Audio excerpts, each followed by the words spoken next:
and gentlemen, welcome back to Alien Addict. This is a show we discuss all things UFOs and aliens to the paranormal, and our pursuits into the mysteries of the unexplained. Welcome on in. I am trying to wrap my head around this. Do you like the thumbnail I made? Look. Oh, what am I thinking? I was actually going to use that. Yeah, I have the beanie today, believe it or not. I just couldn't get my hair right. Science evidence fringe, but yeah. Oh God, this whole week has been a head scratcher.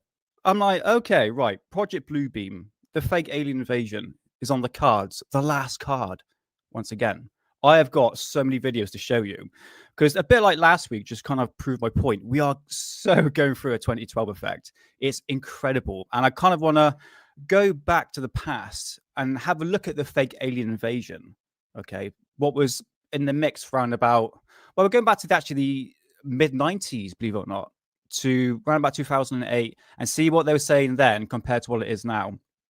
But thinking about like the comet, if you think it is a comet, why they actually, even if it's a I can't think of the word, interstellar object itself, why would they fake an alien invasion, a holographic alien invasion? Do you know what I mean? Just try and when people say that, I always try to think, okay, well, always put the pieces together and make the connection, and I just cannot make the connection. But anyway, we're going to go through it today. Let's go through chat. Hey, Paul, how's it going, man? Oh, mate, do you know what? That's what the missus says. I do look like it's the vest that does it. I know. It's honestly, it's so hot in here. I've got the heating on, and I'm actually quite surprised how hot. Yes, I do look like I come from like a early 2000s boy band. It's fine. I own it. It's all good. Once you Saxon, how's it going, man? Are you stoned yet, buddy? I've got some weak stuff. I can't get my usual stuff, and the stuff I'm smoking, I don't know, it's not that strong. I like to get like monged out, you know, like a Sunday smoke where you're just on the sofa, just not giving a shit about the world. But how's it going, man? Nice to see you. And a massive shout out to Bobby. Oh, Nick, can you say happy birthday to Bobby? Of course I can. Happy birthday, Bobby. And yeah, I've been a good day and hope Mr. One True Saxon, I don't know what your own name is actually, but Mr. One True Saxon hopefully gives you a load of presents. Pretty much well deserved, man. But yeah, welcome on in, man. I'm glad you can make it. Glad you can make it. Everest, oh my God, Eversor. Oh my God, so sorry. If that's your name, welcome on in. Nice to see you. S Hammers, Rebecca, nice to see you, Rebecca. John Strokes, Rotary Matrix. Oh, Carlos, the Skywatcher. Science Evidence Fringe, Mr. Rocketman himself, Bob Lazar. And obviously, John P. Adventures. Anyone else we got on here? Hey, Sadie. And Space Cow. Nice to see you all. I think that's it. Let's go it through up there. And back down. Hey, Paul. Nice to see you down in the bottom there. Welcome on in. Nice to see you. Right. Yeah. So today it's going to be one of those mixed bags. Of course, as Alien Addict would expect.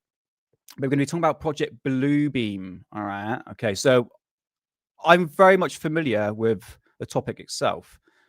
I have done a live stream with the man himself, Hidden Underbelly, and this was going back 10 months ago. Okay, so are we in? So this is the live stream that we did. Are we in the middle of a huge psyop?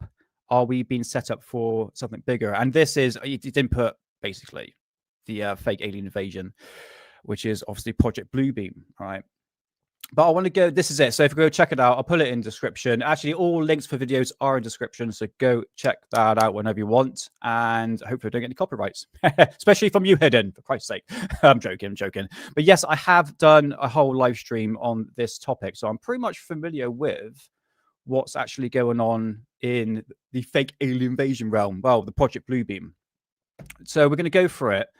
A psyop or a distraction. But the thing is with that, right? Once say, oh, it's a distraction, but what's it a distraction from? I think at this point now, even for me as well, if I say, right, this is a complete psyop, and it's a complete, well, in what you're saying here, distraction, I would say, well, what's it distraction from? What exactly? And you can literally point at any scenario and go, well, basically distracting from something political or something war related. It's just, this is it. So is a catch-22 situation here. It's like you can literally point at anything. But yeah, I mean, Three Eye Atlas, yes, is still very much high in ufology. I mean, trends. I mean, trends are a very important thing, guys. All right. What I want to do is go through bring my notes up first of all. And happy Friday. I hope everyone had a happy Halloween. Oh, no, I did live stream Tuesday. It was a bit of fun reviewing a magazine. So we did a bit of a catch up on next Tuesday as well. So I appreciate you guys coming in to chat. Let's bring my notes up here because I've got a lot to talk about today. What we've got here. Is that one there? Okay. Right. Okay. Let's do this. Let's bring this photograph up. This is very, very typical of Project Bluebeam. What we're seeing right here, the fake alien invasion. Well, you would think of fake alien invasion. That's that's the buzzword that everyone says. But I think it's worth going through the whole scenario. I think I briefly went over it last week, but I think it's worth actually mentioning again, just so you guys are getting up to date to the whole scenario of Project Bluebeam. And you're probably thinking here, what the hell was this? Like, is that Jesus and angels? And like, yeah, and we've got UFOs. It's a series of events, okay? And this is absolutely no disrespect to people in ufology or new content creators, but when you're new to a subject and you come across something fantastic like Project Bluebeam, everyone just say, "Oh, it's a fake alien invasion." What for, though? And they say, "Wow, it's to." They can never really give you an answer. This is it. But we're going to go through everything today. But it's not their fault, you know. When people are relying on like 10-second TikTok videos, you don't really get the whole grasp of the subject. And here on Alien Addict, you know me, I like to go all the way back to where the stories began and see if there's any facts to anything we can actually bring up. And if there's anything related to today. Yes, that will be a follow-up. Me old cock and balls. I should call you cock and balls, right? Sorry. That's an old British term. Apologies. But yes, the 2012 CERN experiments, which... No, me and Hidden did do a live show on that. I think there's like a connection between the two, which will be a follow-up on that. But you could make a connection between the experiments going on with CERN and the Mandela effect, or the shift in reality. You know, something changed, or is it just a mass hysteria? Or is that just like ufology or the conspiracy realm doing its, making stuff up and going with the hype? Hey, Mark G, how's it going, man? Nice to see you. So, right, let's bring up mid notes. Actually, what should I do first? Ooh, see what my notes say. Okay, right. Let's bring up someone who I deeply admire back in the day. I actually kind of feel nostalgic thinking about this. One, two, that one now. Okay, fantastic. I have got like 25 tabs open today. I've got so many videos to show you. I have no idea. I've been shifting through the internet trying to find videos from like 2007, 8, 9, 10, that time period, all about the fake alien invasion. But today, what I want to do, just briefly, this is Rick Clay, and he is a researcher into numerology, the 2012 London Olympics, the Mayan calendar. It was the whole hubbub back in the day. Sadly, he's no longer with us. I want to do an episode dedicated to him, but he brings up Project Bluebeam.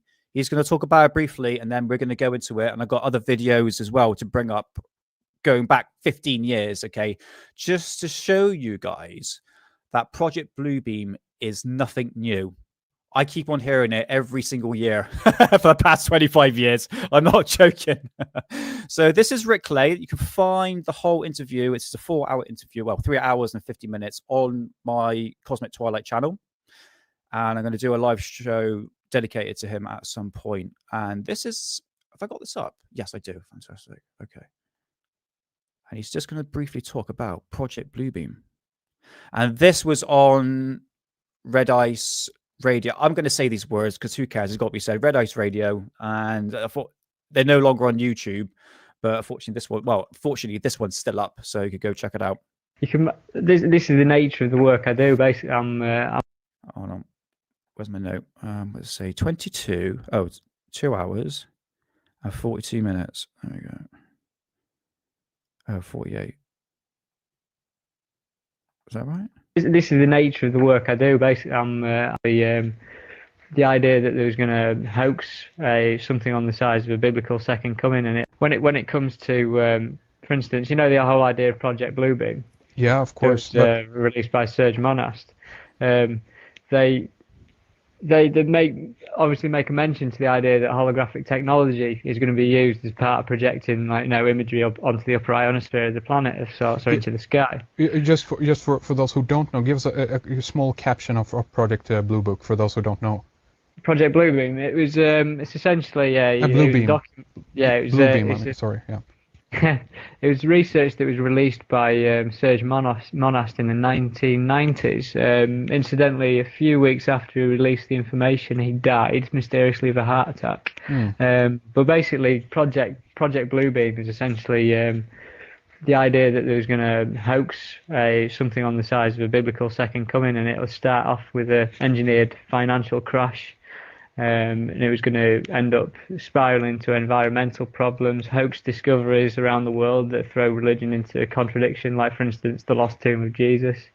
And then from that, it was going to essentially get to the point where people were hearing the voice of God in each other's heads. So, for instance, you talk about suicide bombers who are saying they've been hearing the voice of God. Is this technology that's doing this stuff? Yeah. But basically, they're referring to hearing the voice of God in one's head, and then to top it all off, they were going to, project massive imagery, or whatever you want to call it, onto the upper ionosphere of the Earth to, essentially recreate something on the scale of a biblical second coming or an alien invasion. Yeah. I mean, it's a long document, and you can find it on the internet if you search for it, and you'll find that a lot of what's written, and I think it was written back in 1992, potentially. Mm-hmm. A lot of it is essentially coming true. There's a lot of it on there that you could put a tally next to. Pretty much what we're seeing now. That's it for Rick. Yeah, unfortunately, shortly after this interview, he took his own life, which is actually quite sad, really. And a lot of people don't know about Rick Clay and the conspiracy realm that says that he was knocked off by the Illuminati or something. It's like I find that quite ill-founded. There was a letter. I don't really want to talk about on the live stream. This is it. I want to sort of dedicate his life, and his research and everything like that. But yeah, it depends on what avenue you go down. People say, look, he didn't take his own life. He actually was popped off and all that. But that's up to the person, really. But yeah, this was just a breakdown, just a slight breakdown of Project Bluebeam, which I find absolutely fascinating as a subject. It's quite a whopper when you look at it as something, as a series of events is quite something, I have to admit. So what I'm going to do today, well, right now, what I'm going to do, did someone say Burgersphere, for Christ's sake? Don't stop with that. That was a Tuesday show, man. Right, okay,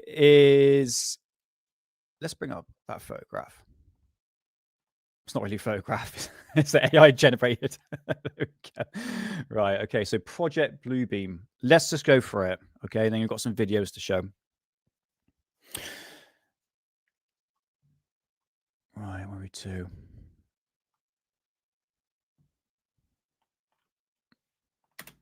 There we go. Okay, cool. And I'm also going to try and connect it into what people are saying now, really. And depending on what YouTube video you go down or what channel, is all going to come up with different scenarios, man. It's part of ufology, isn't it? Where is it to? Because I'm on the wrong thing, idiot. Okay, right. So where does it all start? So basically, I haven't got the guy's picture here. So Serge Monast, he is a French he's a Canadian journalist in the mid-90s, and he claims that... I'm going to put this over here, 2 seconds. Yeah, so I want to get the picture of the guy. He's a big fat guy with a big beard. He looks like a fatter version of John Bonham, the drummer from Led Zeppelin. So yes, Serge Monast claims to reveal a secret NASA and UN plan. He writes the disturbing through conspiracy newsletter in the early internet forums, not supporting documents or verified sources. This is the other thing, is where is he getting the information from? All right. So like I said before, the whole aim of Project Bluebeam the ending scenario is to bring a one world government, That is the end game for it, amongst other things as well, mind control and all that. Yeah, pretty much like They Live, pretty much same sort of thing, really. So, like I said, there's multiple stages of Project Bluebeam. You can see here, well, oh, I got Jesus and all that. I guess it's even more complicated than that, man. Don't worry about that. We'll get to it.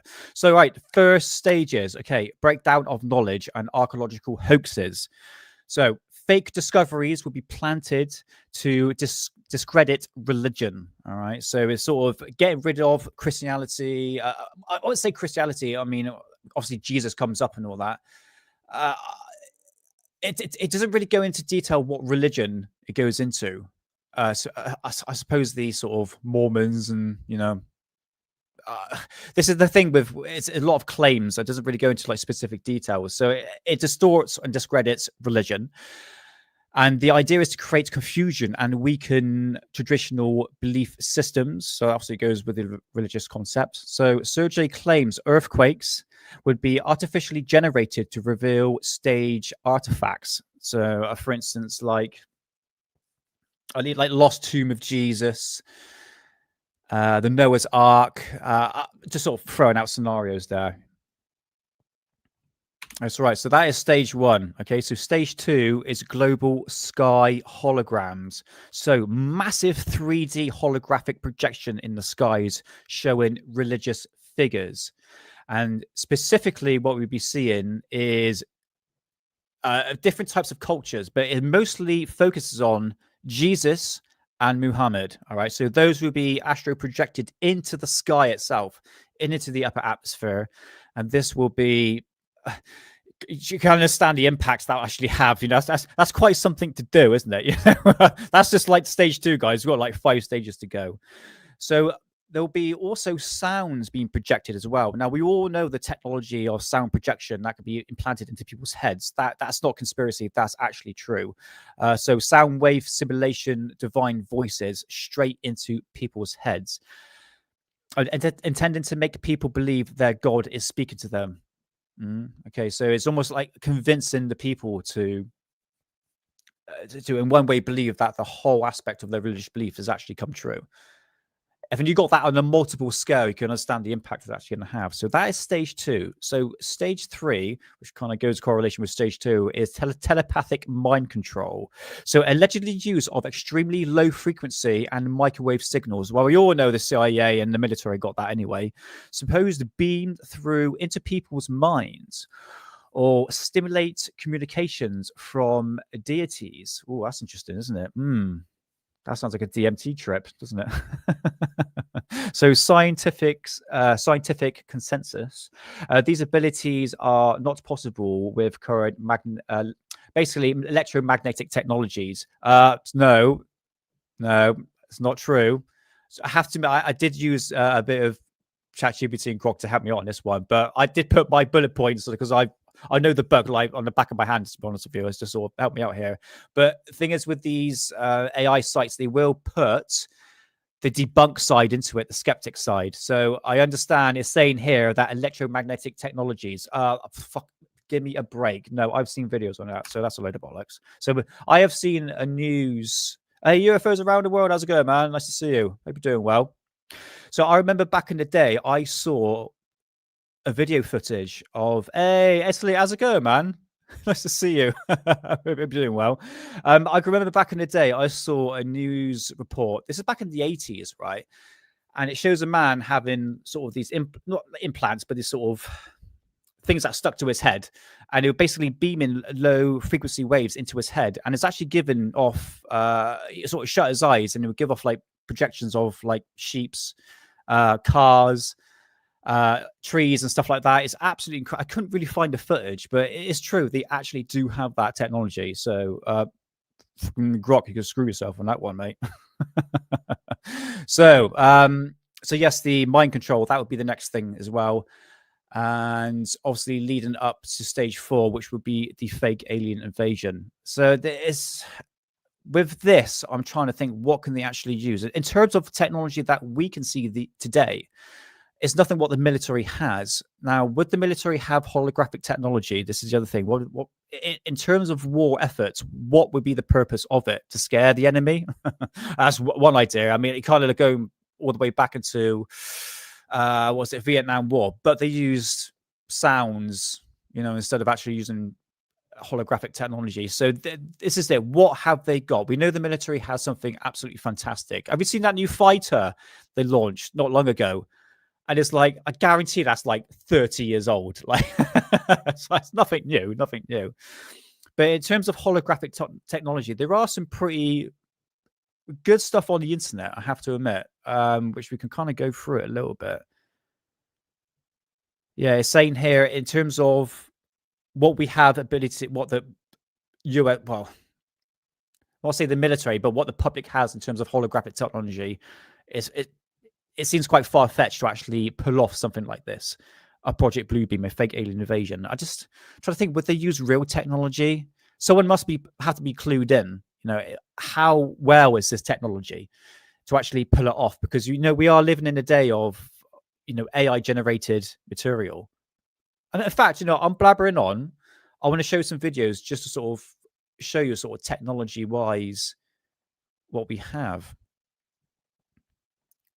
And there's a lot of crazy videos back in the day. And just trying to find a really, really good one. I'll also be talking about German flying saucers a little bit today, guys, just slightly. Oh, which one should I do first? Okay. Does anyone know Jordan Maxwell? There we go. I don't think this is the technology one, but let's just listen to what I admire this guy. I have to admit, I know a lot of people find him a bit of a stigma behind him, but Jordan Maxwell is like the godfather of conspiracies. Before David Icke, it was Jordan Maxwell. So everything we talk about, esoteric symbolisms, the Illuminati, it all goes back to this guy. He's been doing it since the 50s. Jordan Maxwell passed away, I think, a few years ago, which is such a shame. But there's plenty of content you can find online.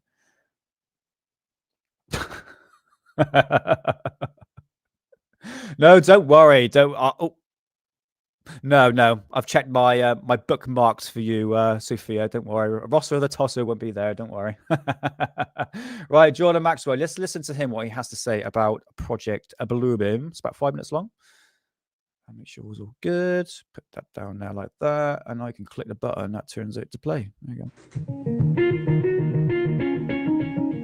Now, this comes from 2008. Actually, how long ago was that? 16 years ago. Woo! Yeah, I was like, well, woohoo back then. Let's do it.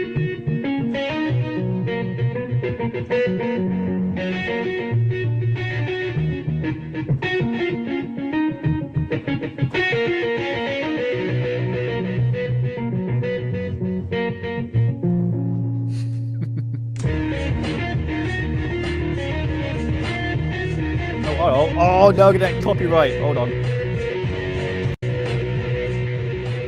Banging chew, though. Most people kind of in the back of their mind know there's something going on, but it doesn't have anything to do with football or basketball or my paying my rent, good, man. so Nice I don't to see you. want to Welcome fool on with in. it. It's not important. Yeah, but everybody kind of feels there's something going on. Yeah, because most people live. Right, I'm going to go a bit woo here. Yeah, thanks for coming in, man. Nice to see you. During the the pandemic happened, wasn't it the time when they actually turned on the Wi-Fi apparatus around the UK? And I did see I think it was the Pentagon came forward and said, look, these EMF waves, these low frequencies that we've been, like you're saying here, being bombarded with constantly, it can make people feel like it's like flu symptoms, dull, like you're saying there, even tired as well. And everyone I've spoken to is experiencing the same thing. But these towers can do one thing, But yeah, for sure, we absolutely been bombarded by frequencies, brother. Absolutely. In a box, and they don't want to come out the box. No doubt about it. They open the lid every so now and again and just peep outside and they close it. Yep. Do you think the governments are going to let us know at some point? I think, I'll tell you what, again, it's just my opinion. Norio Hayakawa is a very good friend of mine. He's rather famous in the speaking circuit. And he's always talking about how he believes that the government is going to stage some kind of a UFO landing, is going to frighten everybody, and all the nations will come together and collectively come together as a trick. So this is 1999, right? Like a War of the Worlds? Yeah, like a War of the Worlds, Right. and it's all going to be a trick, he thinks. Right. It's all going to be planned. And I thought, well, wait a minute, if you're going to get there's Hey, a lot of S23, nice to see you. people in this Okay. world, and governments are not stupid. So if you're going to pull off something like that, it better look good. Because it's going to be Absolutely. right. It better look good and very Absolutely. realistic. I have then said, I can look at the same facts that he's stating and come up with a different conclusion. I'm of the opinion that very well possibly there's going to be an alien invasion. And the government knows it. Right. And consequently, they are trying to prepare the people so that they don't react. Because that was, as far as I'm concerned, that was a CIA operation when Orson Welles, back in the late 30s, 38, 39, did that War of the Worlds thing on radio. I'm sure the CIA You're complaining about his neck. Oh, poor Jordan Maxwell. Oh, was bless him. involved in that. And they wanted to see how the people will react if the people really thought that there was an alien invasion from another world. It was called War of the Worlds Right. with Orson Welles, and people went berserk. Well, I don't think they're going to go berserk today. I think too many people in this world have already had experiences. They know something's up. But I would say I'm thinking that there very well might be a legitimate invasion soon. There we go. Right, anything else of that's probably just music. Right, so straight from the turkey neck's mouth. Oh, Nick, don't dig. Come on, be nice, be nice. He's a true hero of mine, Jordan Maxwell. Rest in peace, brother. Sorry, I'm spitting everywhere. Don't say it, don't spray it. What was I going to say about that? Guys, you're making me laugh, man. I lost my train of thought. Just to show you, round about 1999, the concept of the fake alien invasion and everything was brewing up to something was going to happen. It's exactly the same what we're seeing now. Hey, Bad Dog, nice to see you. Welcome on in. Welcome on in. Love your thumbnail, by the way. Yeah, don't worry. We'll get to that in a bit. So have I got any more videos I can show? There was one with technology. Guys, could you remember the one with the dolphin coming out of like a basketball court or something like that? Oh, did I have it actually on here? I don't think I do. Bollock. I'm going to just quickly go through what I've got here.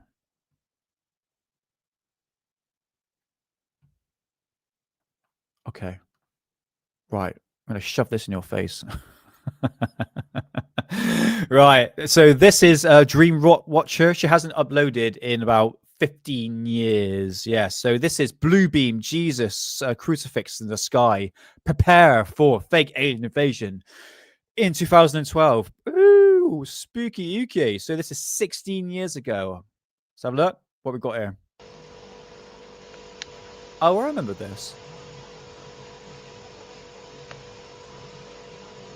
So now we've gone from the late 90s, the build up to 2012. Trust me, guys, when I say this, and trust me if you're new to the conspiracy realm, let me just clue you in.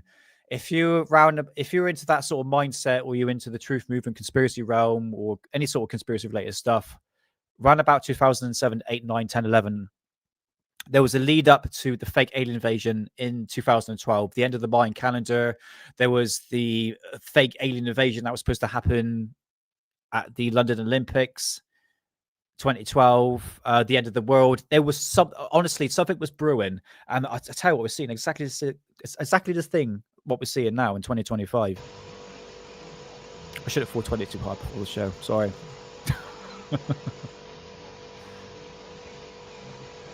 I have no idea what can cause that. Don't think it's pareidolia.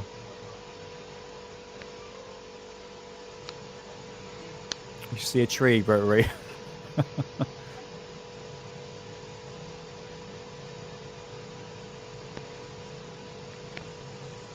But this is videos that will be put out. Pretty much what we're seeing now with like Free Eye Atlas and the mixture of that with Project Bluebeam, which, to be honest with you, makes absolutely no sense why they would do that. But all in all, I'm not too sure what I can give off that effect. It doesn't look fake. Anyway. So I got that one now.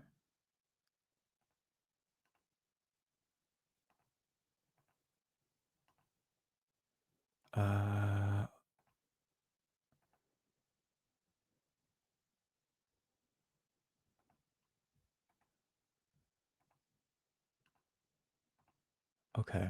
Sorry, guys. I'm just trying to think of which one I can play next.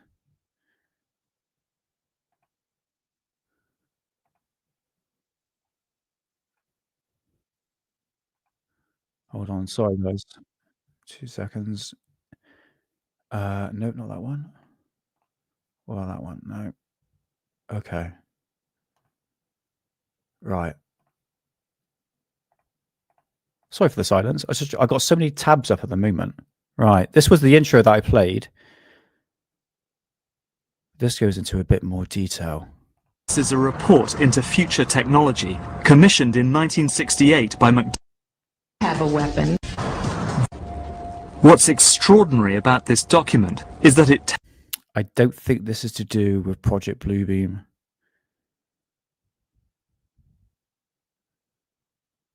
Because I didn't watch it. All right, I tell you what. What I'm going to do. Sheep Hop Hop. I remember you sent me a few stuff, didn't you? Oh my God. We're in it. Let's bring up my notes. Okay, all right. I tell you what, to lead it into Free Eye Atlas, I'm so sorry, guys, for the silence. I don't normally do that. I'm normally quite well prepared. But we're going to bring up this. To current day, so you understand Project Bluebeam, a series of events. Obviously, so I should have mentioned, first of all, a global financial crash. There will be earthquakes, volcanic eruptions. There will be projection of Muhammad and Jesus in the sky, sort of new discoveries to do with religion. The mind control frequencies being beamed into people's heads then leads up to the fake alien invasion. So you understand there is a series of events, but how do you link that into Free Eye Atlas? And like I said, to sort of go back to the theme of the show, is that I'm really scratching my head. And when I look at videos of people talking about Free Eye Atlas and Project Bluebeam, the fake alien invasion specifically, we're talking about here, they don't really go into details because they've only heard about the fake alien invasion and nothing else. Like I talk about, it was the whole series of events that leads up to the fake alien invasion. So, like I said, scratching my head for this, but this guy here, who I have been paying attention to, he's been getting a lot of attention recently. In fact, he had Avi Loeb, and yeah, talking about Avi Loeb, he has been, my God, I was going to say something really rude there, and he's been he's been in that interview circuit rampant for the past week, isn't he? It's non-stop. But this here is, I think, it's quite credible. He actually films the Free Eye Atlas through his own telescope. Yes, he's an amateur astronomer, and he believes that this is a interstellar extraterrestrial craft. I think, might be wrong, allegedly. But I do pay attention to latest updates through this guy here, even though he had Avi Loeb on, which I'm a bit skeptical about anyway. But he was asked this question about Free Eye Atlas and Bluebeam. So all links are in the description right here. And his channel is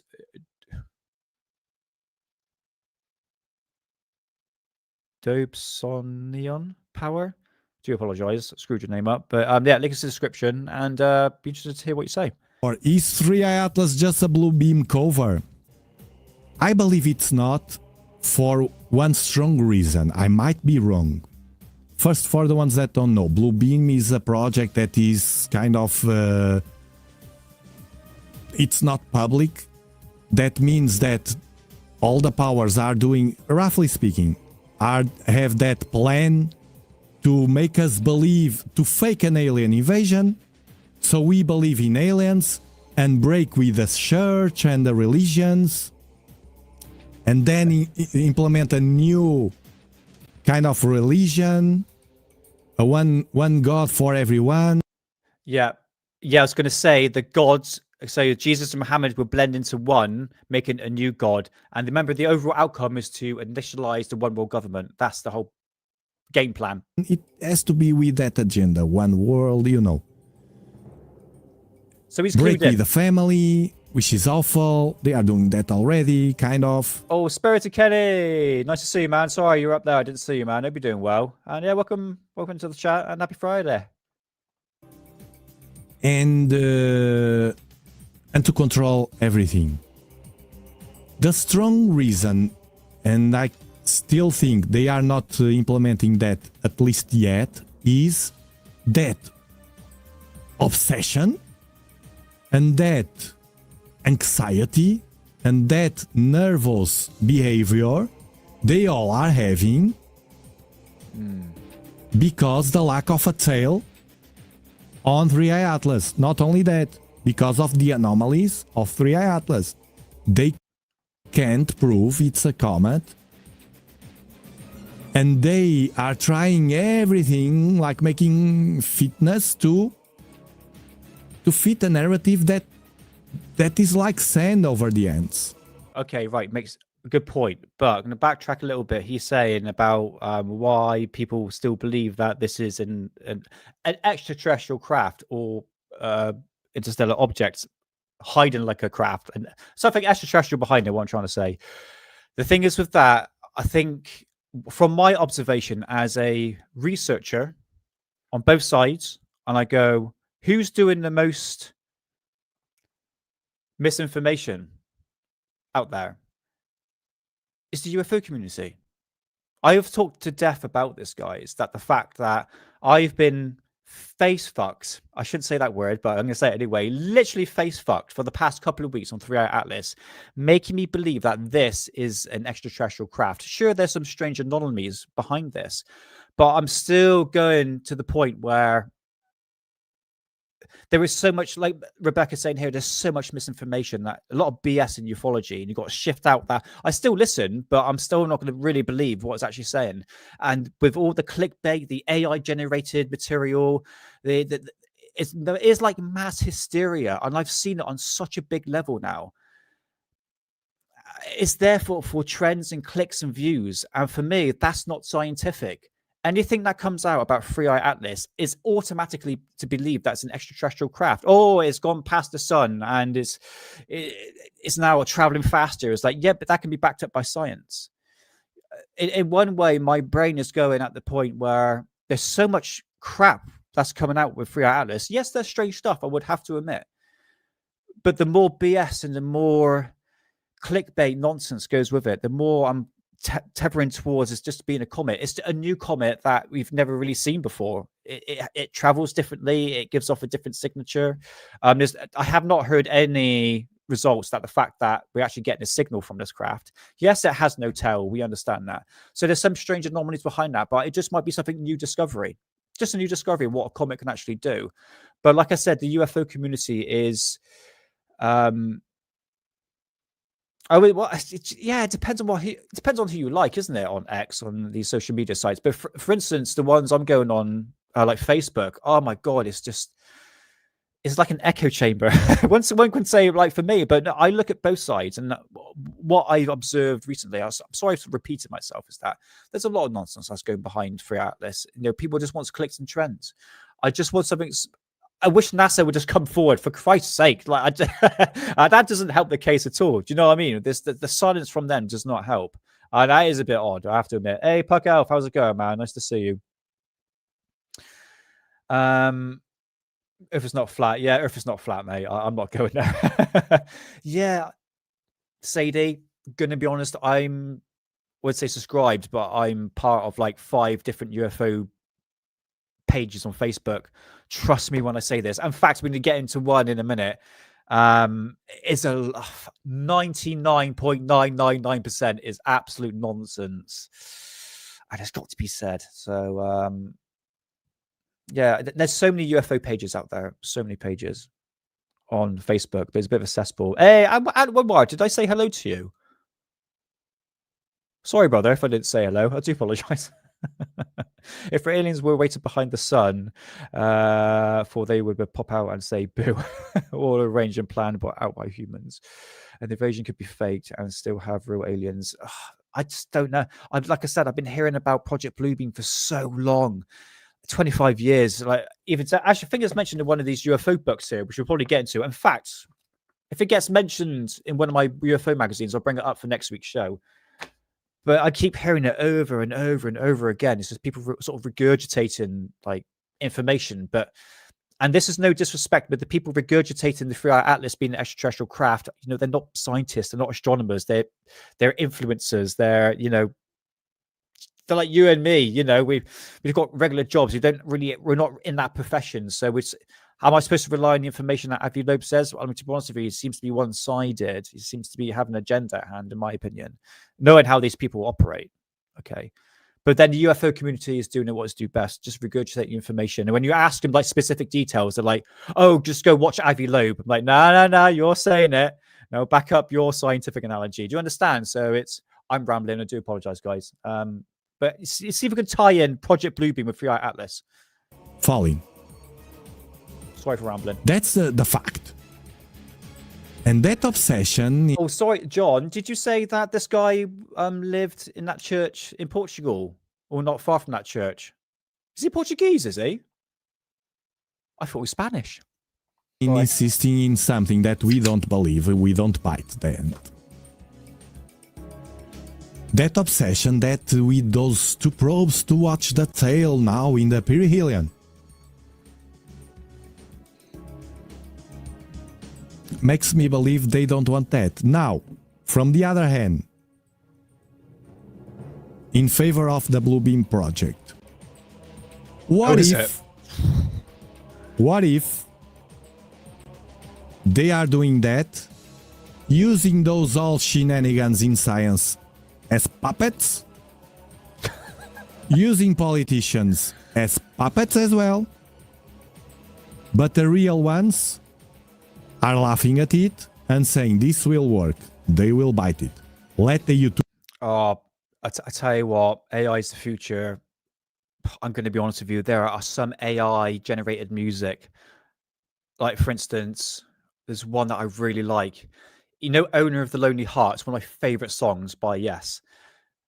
And they did a cover of, it's like a mid-2000s style.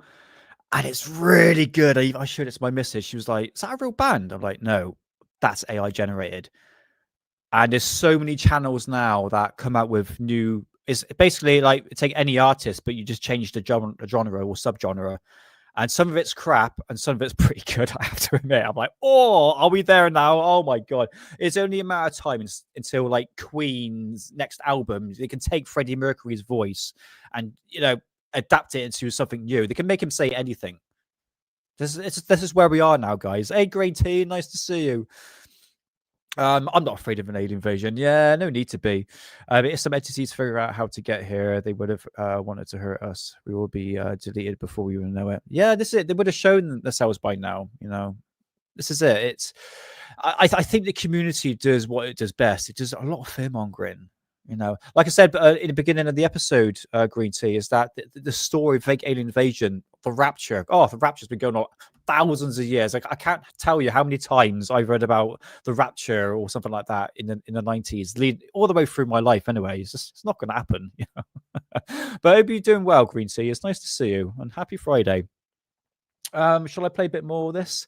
Just a couple more minutes. Let the conspiracionists and all that they are labeling talk. Let the science go against them. Let them fight what they like to do. Put us fighting against each other. But at the end, we will implement that. We will say it's alien. Everybody will believe, because when they want you to believe something that is wrong, they just hammer your head. One day, Every different hours. Bam, bam, bam. Next day, bam, bam, bam, bam, bam. Next day, bam, bam, bam, bam, bam, bam. Until you listen, you subconscious assimilate that, man. That's impossible. That's why I prefer not to watch television. It's the only way I can cut with that stream of propaganda. Good point. He seems quite level-headed, to be honest with you. I have to admit, it's why I brought him up, in all fairness. So if you want to go check that out, the link is in the description. Sorry, I butchered the guy's name. I'm really sorry. Let's try again. Dobson. Oh, for fuck's sake. Links in the description, and I do apologize. But yeah, he's very level-headed as an astronomer who's himself been tracking throughout Atlas. It's worth definitely checking out his channel for further updates. But I remain open-minded, and we got until December. We're supposed to see it in close range, or closest range, so to speak. Oh god, it broke down. Sorry. Yeah. So there we go. I think we might move on away through 3i Atlas. I don't want to dwell too much on this because we'll talk about some German Nazi stuff. Ooh, my favorite subject. Yeah, German fly sourcing. We're talking about some Vril as well. It's going to be a bit of a mixed bag from now on. But just an overall perspective to lead up to what this show is supposed to be about, the connection between 3i Atlas and Project Bluebeam. Absolutely nothing. People have different theories on it, but they're not really clued into the subject of Project Bluebeam, except for the fake alien invasion. So, yeah, time will tell. If I think of anything else to sort of link the two together, I shall let you know. But in terms of what Sadie is saying here, slow ET invasion, we won't even notice. I mean, there's some UFO cases where people can see UFOs and some people in the same place looking at the object and some people can't even see it.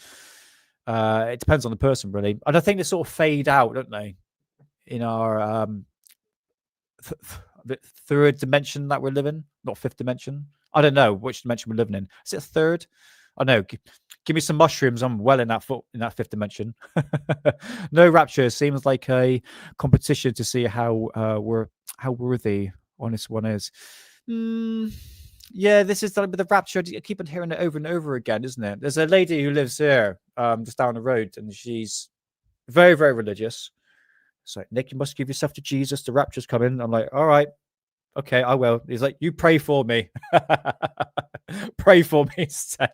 But yeah, I keep hearing it every single year. Wasn't it this year in September? There's supposed to be another rapture at some point. Oh dear. Portals, yes. In fact, I want to sort of go into that sort of territory. Might do with hidden, not too sure. Yeah. Right. Okay, tell you what.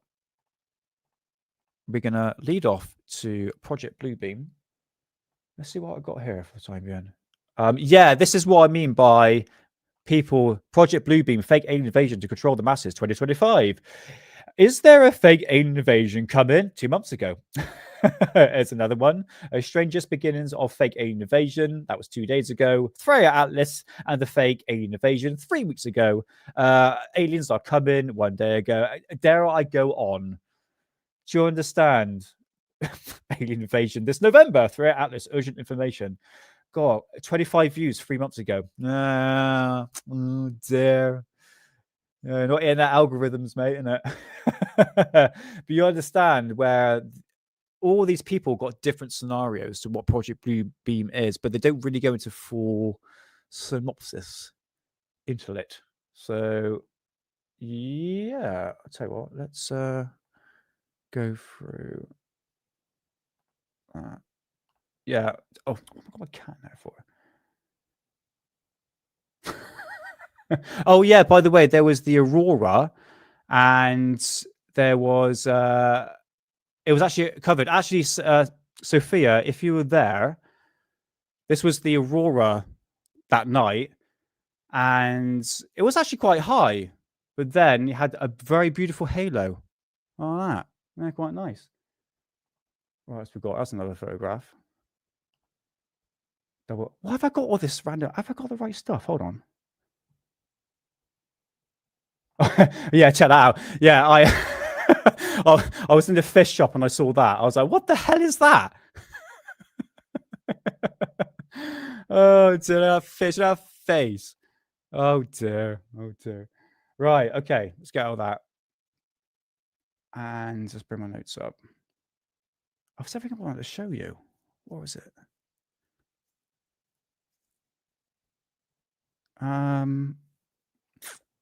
Oh, that's what it's called, is it? Well, it was stuck to that glass, right? I hope it was all right. So you're right, mate. Oh, this is it. We're going to go to some German flying saucer talk just for a bit. There's a podcast YouTube channel called Jesse Michael. Ever heard of him? Hopefully, I don't get a copyright. But he had a guest on, which is. Oh, hold on. Sorry, guys. I just got to go find the video. Where are you two? There we go. That one there.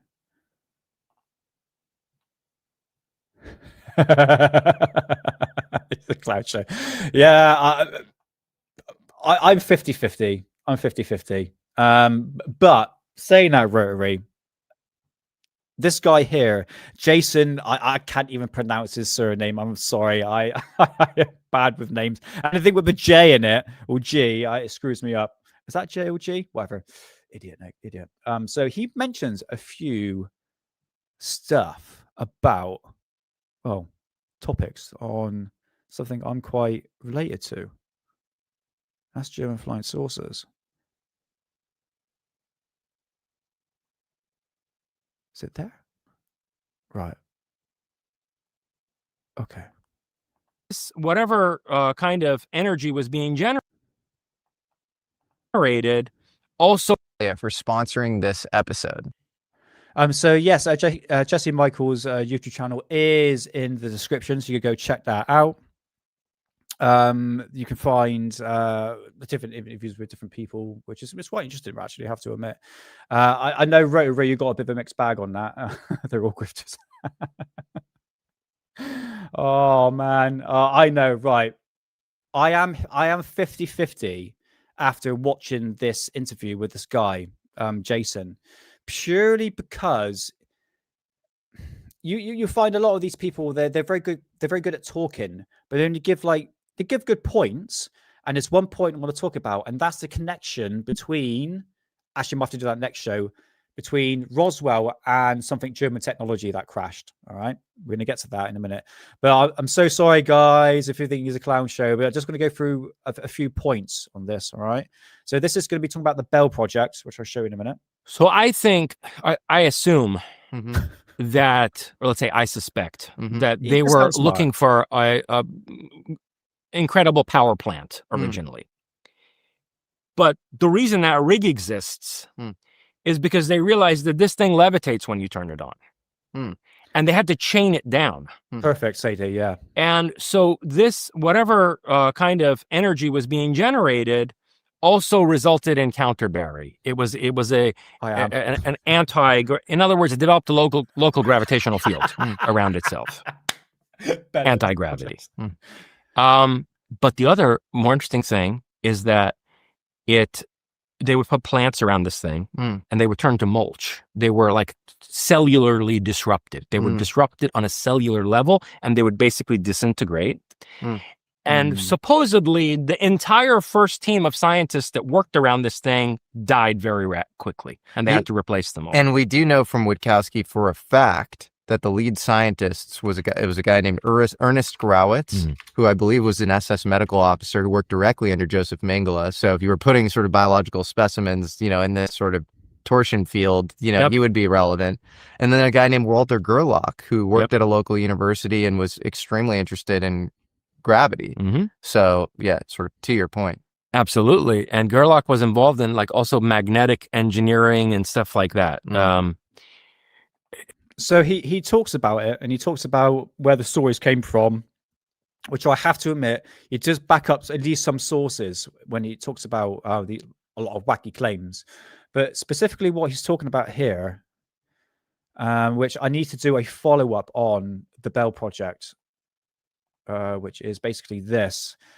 Do I believe that the Germans built anti-gravity flying saucers? No. Do I believe that the Germans built flying discs during World War II? Yes, I do. Do I believe that they built Die Glocke? And I'm going to be honest with you. Yes, I do. I think anything anti-gravity related, I think this was pretty much on the cards, purely because there is actually some documentation to actually back up some sort of project. Okay, it's Igor Wachowski is a Polish journalist who really broke the story on the Bell Project back in the early 90s. And this book here, Hunt for Zero Point by Nick Cook, has also done, talks about like the Henge, which allegedly where the Bell Project was actually tested. So he does talk about that, and also German flying saucers as well. As wacky as it sounds, there's some documentations to actually back this up. And I would strongly recommend... No, I think it's the bottom of my pile. I don't think I've got it here. Hold on. No, it's not. I do have his book, Igor Wachowski's book. It's down at the bottom of the pile. But if you wanted more information on the Bell Project itself, especially how it was powered as well, and that's the next bit I need to do. I did the episode live stream on the Bell Project itself, who was part of it, the effects it actually had. And it didn't fly around in the sky like the History Channel actually says. So there is some sort of truth, slightly, to the Bell Project. Electromagnetic engineering and stuff like that. But and the people who, I mean, the first group of them eventually died, experienced extreme temporal disorientation. So they would, this is what the reports are, you know, from Witkowski and then Farrell, that Farrell. they experienced time flowing at a different rate than people outside the laboratory.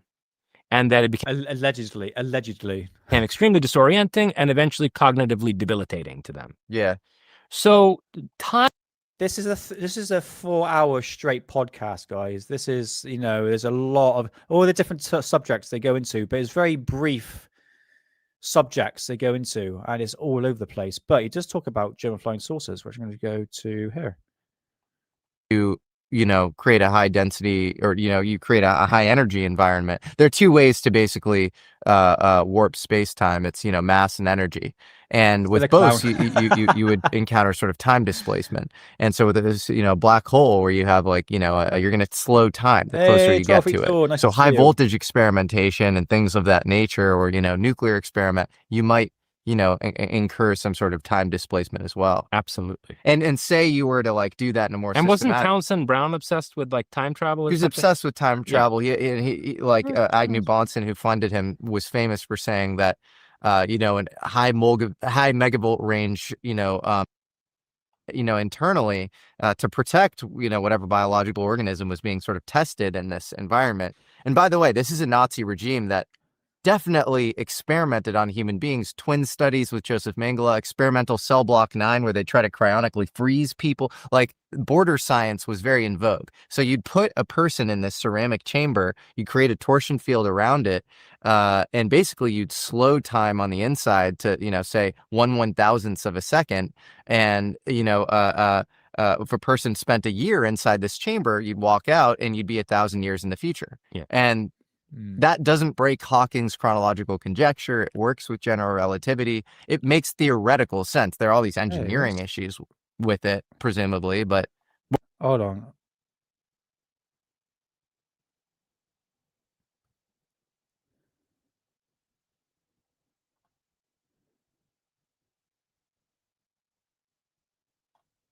You know, create a high density, or, you know, you create a high energy environment. There. Okay, I might have got that wrong then. Okay, all right, let's move on. 10.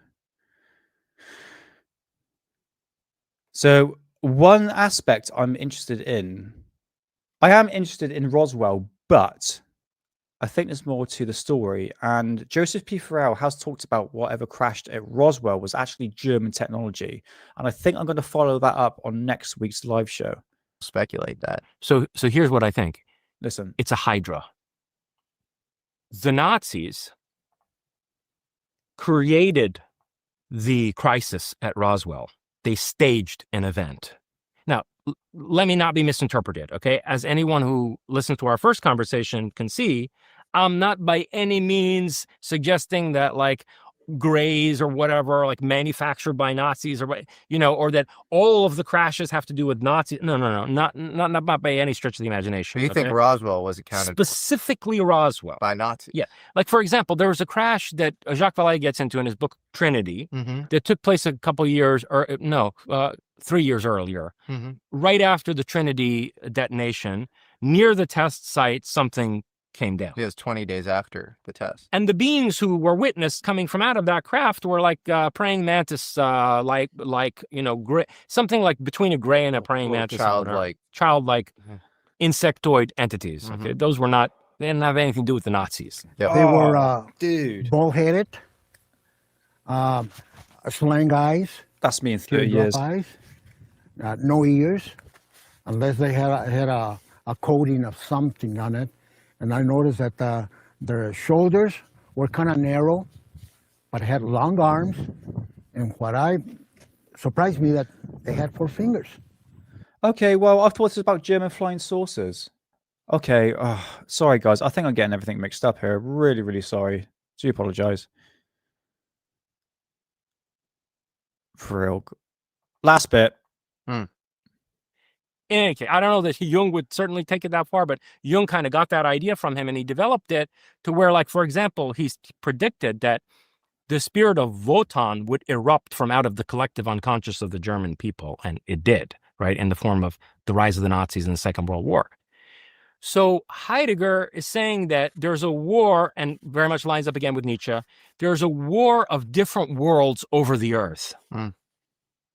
So there was one bit he was talking about German flying saucers, and I swear I was around that bit. If I'm blabbing too much, man, I'm just going to change it. I've got so much to talk about anyway. World War II is not what we think it is. First of all the deep Nazi thinkers did not see any difference between World War I and World War II. If you read, for example, Carl Schmitt, you see this. You read Heidegger, you see this. They say it's just the World War. And the World War, the Great War, never ended for us. The Treaty of Versailles was imposed on them. You know, they considered themselves to be like in a perpetual state of war for the world. And so you have to understand the term World War in a different way. It's a Weltanschauungskrieg. It's a war over the way that the world is going to show itself. It's going to come into presence. It's going to manifest. To shape phenomena into a meaningful world at a fundamental level. Okay, I'm going to skip this. What the hell? I have 4 timestamps and none of them make sense. Okay. All right.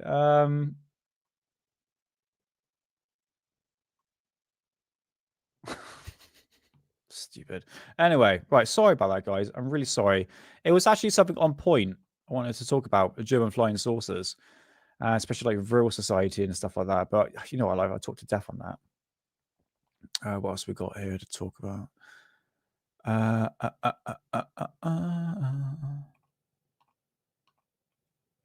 Okay. Let's bring up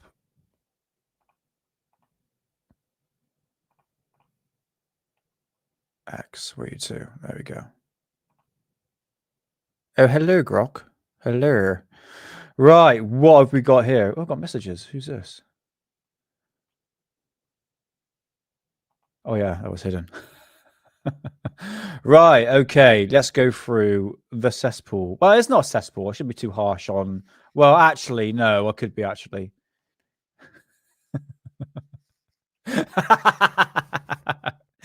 Oh, mate. I have to admit, it did kick in after a while. I have to admit. Yeah, I don't know, Jesse Michael. I mean, I do enjoy a lot of his stuff, but sometimes it's very like short information. Again, you're not really getting the whole perspective. You know, when you're talking about a subject, you want to talk about it, you know, it's sort of in depth and not skip over a lot of things. Really, that's one thing I noticed with that interview specifically. So yeah, let's get into X and have a look. Let's see what I've got on here. So yeah. I have to admit with Avi Loeb, he is on the scene the interviewing scene rampant at the moment, isn't he? He's relentless. And it's quite funny. Astral says here, other astronomers seen Avi Loeb making the 17th appearance this week to discuss throughout Atlas being a possible spacecraft. Yeah, he's pushing it hard, man. This is it. Oh dear. And he's, like I said, he's all over the place. All over the place at the moment. What I've got here.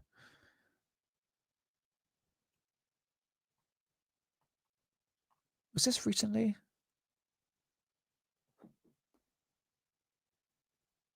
Right. U.S. servicemen have died as a result of contact with or being in the proximity of these vehicles. And we know that because there are a lot of suits working their way through the VA system. Yeah. Where families, can't get compensated for the deaths or injuries to loved ones. Because it's all under wraps, top secret. Well, that's just a fact, okay, that is happening. So if there's, I guess, when there are measurable physical effects of a phenomenon, we can say conclusively the phenomenon is real. Right. And so, yeah. But isn't it is real. I mean, I guess we're sort of past the point of like, is it real? You're talking about? Yeah, it's real. It's real in that there's these things that are moving in very bizarre ways, and they have.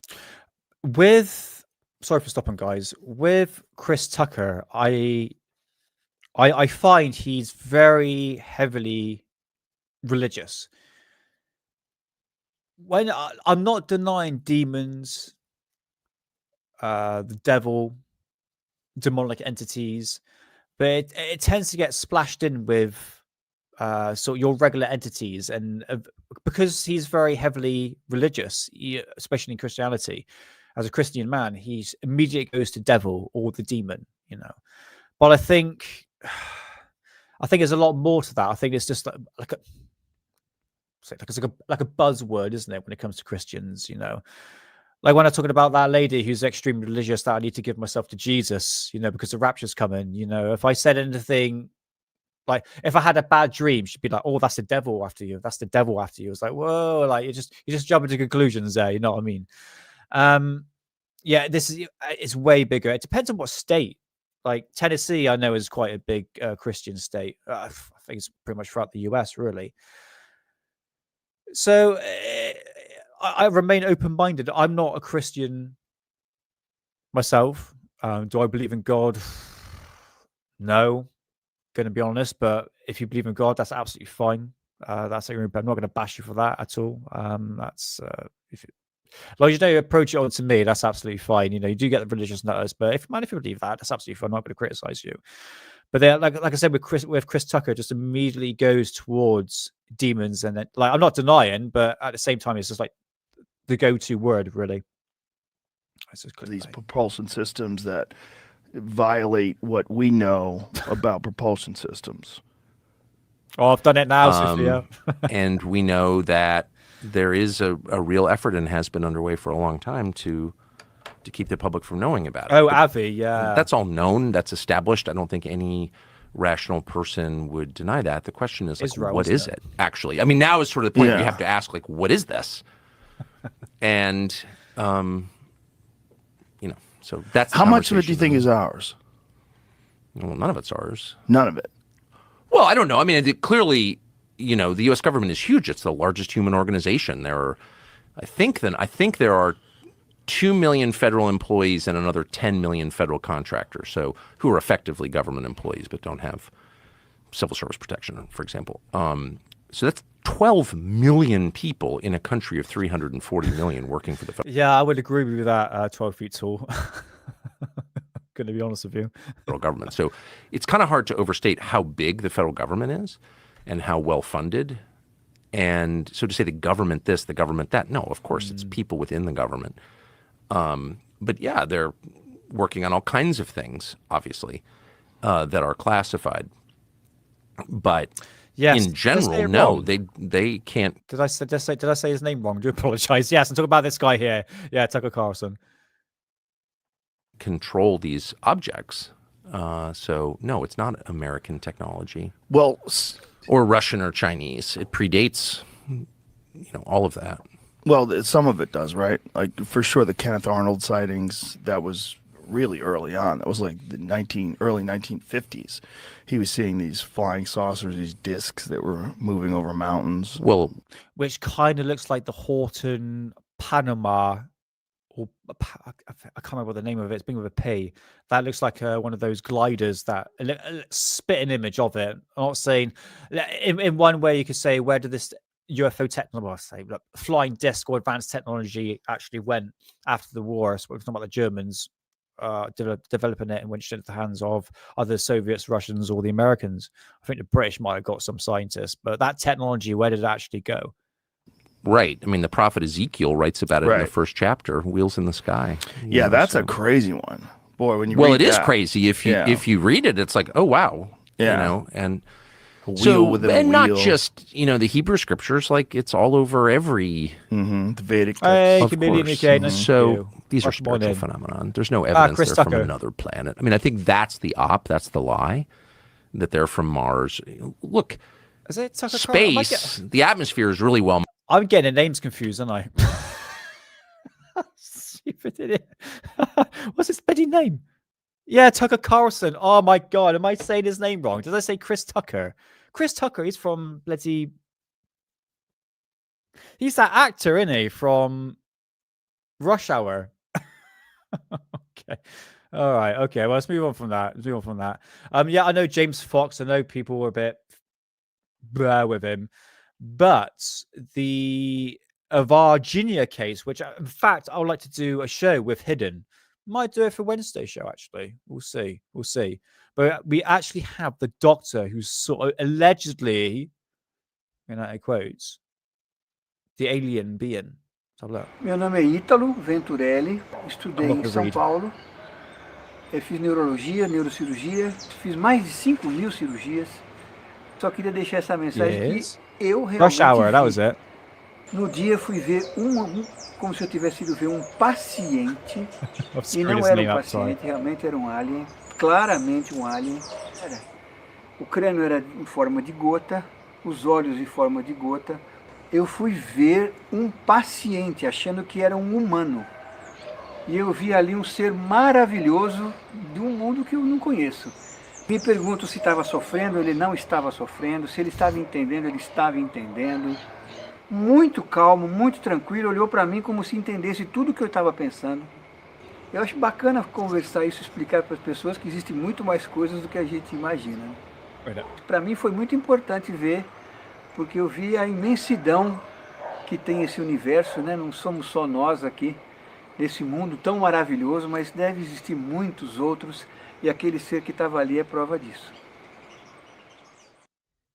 Right. In all honesty, Eversor, I haven't really looked into it. I want to watch the documentary, and then I could do a show with Hidden. Guys, if I did a show on Virginia Case, would you be interested to listen to it on Hidden show on Wednesday? Or do you fancy something else? To be honest with you, Eversor, I haven't really looked into it properly to make a realistic conclusion. I know a lot of the witnesses, the three ladies, I mean, obviously they were kids back in the day that saw the case. I mean, it seemed what they're saying back then, what they're saying now, and can you sort of try and figure out, are they bullshitting and all that? But look, in honesty, it's a different language. I don't understand the whole mentality, really. Okay. Yeah, it could be, innit?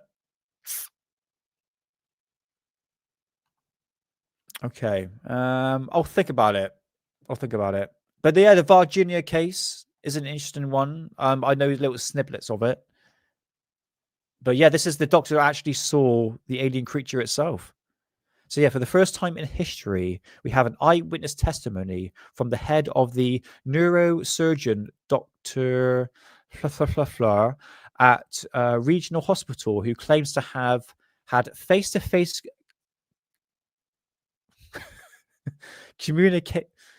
communicate with an alien in captivity in Virginia, Brazil.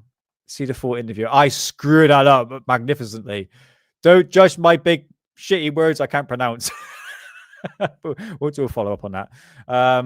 Oh, yeah, I find this funny. Hold on. Mr. Alex Jones on the bandwagon. Here we go. That gave it that acceleration. So that's very exciting. Physicists on trajectories. Oh, YouTube ain't going to like me for this. Or orbits and bodies coming in. There are thousands.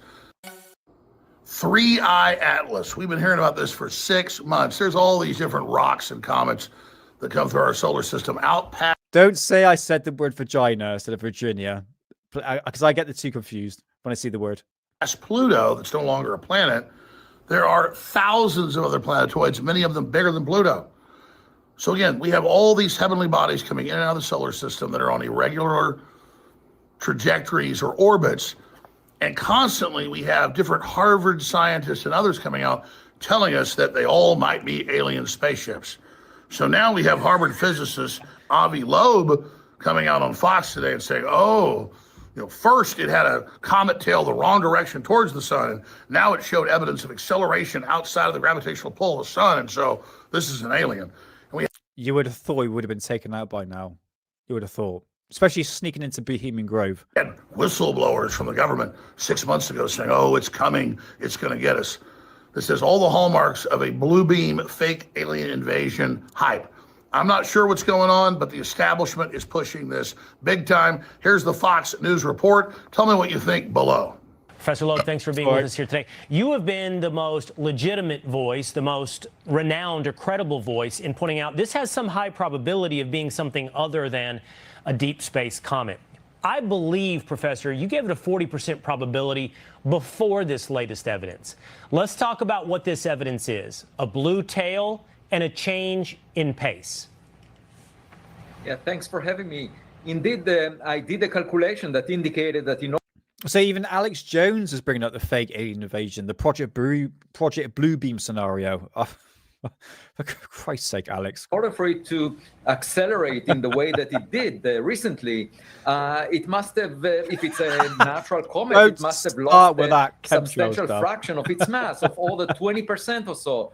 And we should see a very massive cloud of gas around it as soon as it comes out of being hidden behind the sun. That should weigh of order 5 billion tons of gas around it. If we don't see that, there must have been some other means of propulsion that gave it that acceleration. So that's very exciting.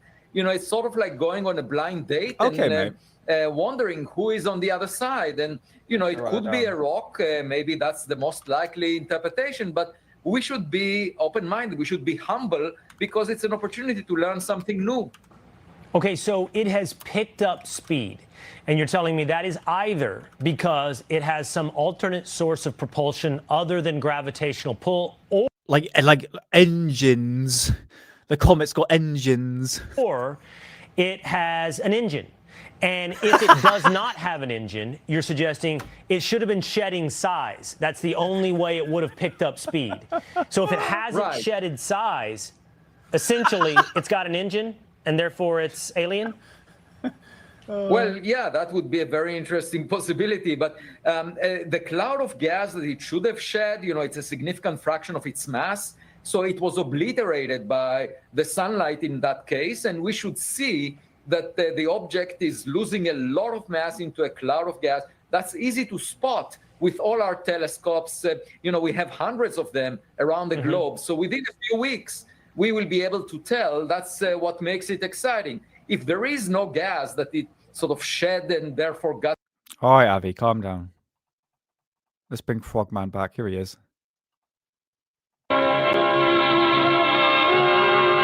Orson Welles famously went on the radio and said that Martians had invaded. And at the start of the report, he said it was fiction, but people tuned in after that and thought it was real, so they went out and shot up water towers because they looked like the alien spacecraft he was describing. We now return you to Carl Phillips at Grover's Mill. Ladies and gentlemen, am I on? Ladies and gentlemen, here I am, back of a stone wall that adjoins Mr. Wilmer's garden. From here, I get a sweep of the whole scene. I'll give you every detail as long as I can talk and as long... I mean, are we at this point, Rebecca, that is this idea of this interstellar object is definitely extraterrestrial with thrust boosters on it that actually disguised as a comet. I think even if it was 100% proven to be a comet, we've got the photographs, the data, everything to be proven as a comet. The damage has been done. The agenda has been pushed so far to the direction that it's definitely an extraterrestrial craft, so to speak. That's what I'm trying to say. I think the damage has been done. I think there's no go back from this, in my opinion. People are swayed too much as no, there's something odd about this. Yeah, there are odd things, but it doesn't make it an extraterrestrial being or craft. As I can see, that more state police have arrived. They're drawing up a cordon in front of the pit. It's good doctrination. 30 of them. No need to push the crowd back now. They're willing to keep their distance. So the next one comes along, yeah. Conferring Right. with someone, can't quite see who. Ah, yes, I believe it's Professor Pearson. Yes, it is. Now they've parted, and the professor moves around one side, studying the object while the captain and two policemen advance with something in their hands. I can see it now. It's a white handkerchief tied to a pole. Flag of truce. If those creatures know what that means, what anything means. Wait a minute, something's happening. If it was an alien, This mate, is I'll all be an out of there. exercise in mind control, in my opinion. All right, again. Let's move on from that. Hey, it's back again. Right, let's move on. Oh, Frey Atlas. Yeah. All right, okay. Just nothing to do with chems. Exciting stuff, guys. All right. So the new types include the Volatus Right. or roll cloud, which has been Right. designated These as a are whole new clouds, right? species. You can see it gets its name from this long horizontal tube-like So these are new clouds. They're not new because I'm going shape. to put them back in the Next book. one up, But, we have the cavum or the hole punch cloud, this big circle. right, that I have got a load of books on cloud formations, and that is not in any of my books. Proper nerd, mate.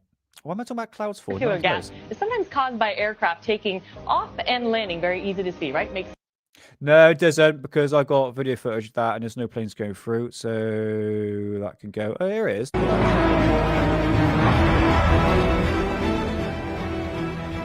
you like the spooky music that goes with it? It's a dot.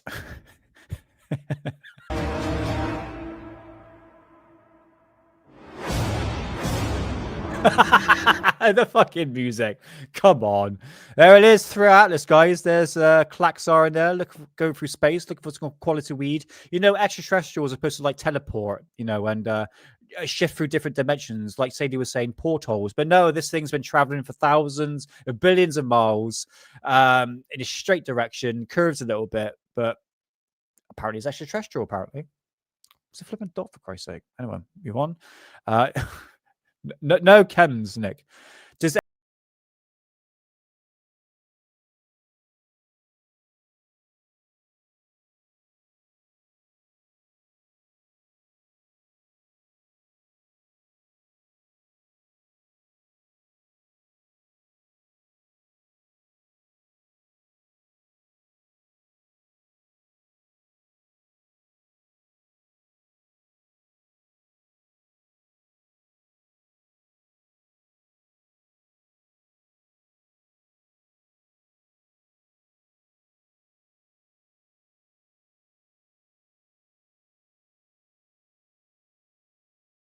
There we go. Definitely got a copyright for that one. Who flipping cares?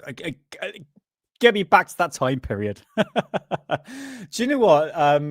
Does anyone here like Limp Bizkit? Because I've been in the band. I've been in metal bands for back in like 2004. I went to music college and all that, and yes, that was one hell of a game. And everyone just hates Limp Bizkit. I know Fred Durst can be a dick. I know that. You know, he's a bit of a knobhead, mate. You know what I mean? A bit like Liam Gallagher. Yeah, I know she pop up. Don't worry. I'll just edit it out. So if you listen to this after this clip, I had to take the video. Oh, sorry, take the music out. It was actually Limp Bizkit, My Way, which I have nice fond memories of back in the day. So yeah. If you don't understand that time period, it was a lot simpler, even though we had 9/11, which didn't help things. Sorry, my bad. Sorry. Do apologize. Yes, Slipknot, Korn, Tool. I wasn't a big Tool fan. More Slipknot. I remember. Do you want to see a picture of me? Like, hold on. I think I've got it here. Right, this is me back in 2007. Do not judge. Yeah, I had long hair back in the day. I was in a metal band, hence my. Oh my god.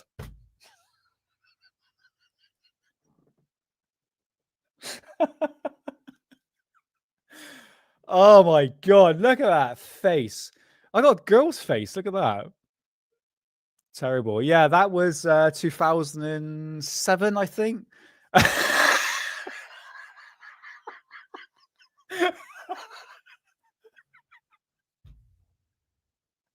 I knew it was coming. I fucking knew. No, it's not cool. I look like a girl. Look at my face.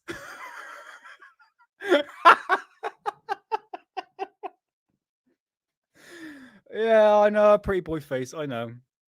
It's actually gone. Yes, pretty much. Yes. Do I have breasts? Oh, it's all coming in now. Yeah, that was me back in the day.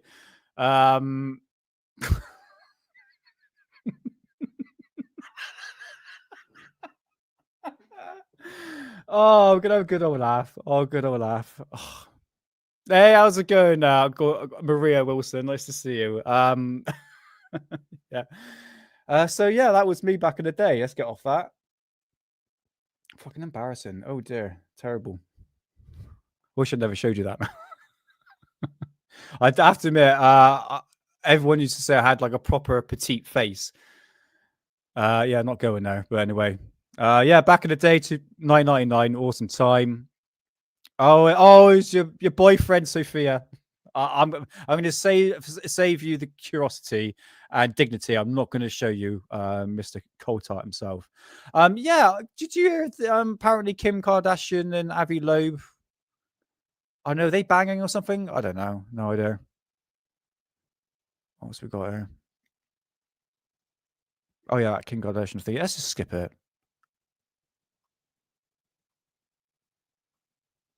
Oh yeah, that is what I want to check out. The Cotswolds is actually about an hour and a half away from me. Isn't that beautiful? That's what I love about England, is all these like old style cottage. It's like you're traveling back in time. I absolutely love it. Right, move on from that. Oh yeah, look at this. Check this out.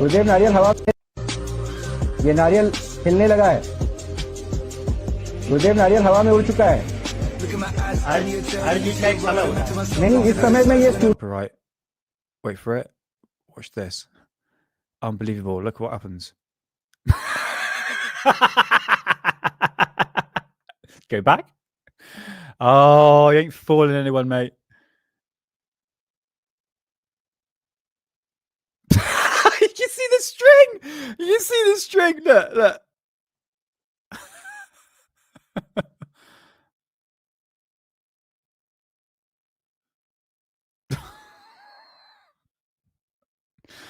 I can do that. Right. Oh yeah, check this out. Another funny video. Look at this.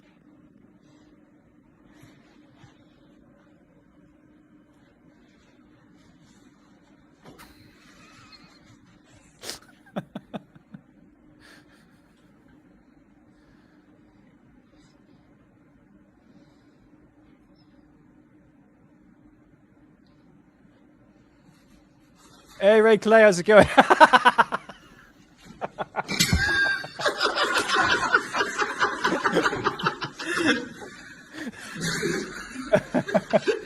Oh dear. Oh, is that making very gay, is it? Oh, you wait through the actual scanner. You wait through the scanner machine and not through the actual bit, the bit you actually walk through. Hilarious. Right. Oh, I tell you what. Let's get out of that. So that's pretty much for Twitter. But there is a photograph, a UFO photograph that I've never seen before, which I'm going to bring up.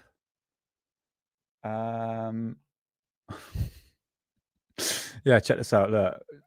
I got these bags that I used to put the like the grass clippings and all the garden clippings and all that. And I turned it upside down. No, it looks like a face. Now that's pareidolia for you. I saw that looking back at me. See, that's the eyes. That's the mouth. Shut up, Nick. Right, that's an actual picture of Hitler and an alien. It's pretty cool, I have to admit. Oh, that's me doing time-lapse photography with my camera back in the day. Yep, hole punches in the sky. That's me feeding... when I first moved into my place, we had a little squirrel who used to come in. I used to feed it with my hand. That's actually me, by the way. Sorry. And yeah, do those two UFOs look like nipples to me? Like two floating boobs. Interesting. Never seen anything quite like that. But yeah, we'll do a follow-up probably on... Sorry. God, bloody hell. What is that? It's nice though, I have to admit. Yeah, Wednesday show. We'll see. The floating boobs. I don't know. Tit ship. So, yeah, pretty much. Hey, jamming music, man. How's it going, man? Nice to see you. UFBs.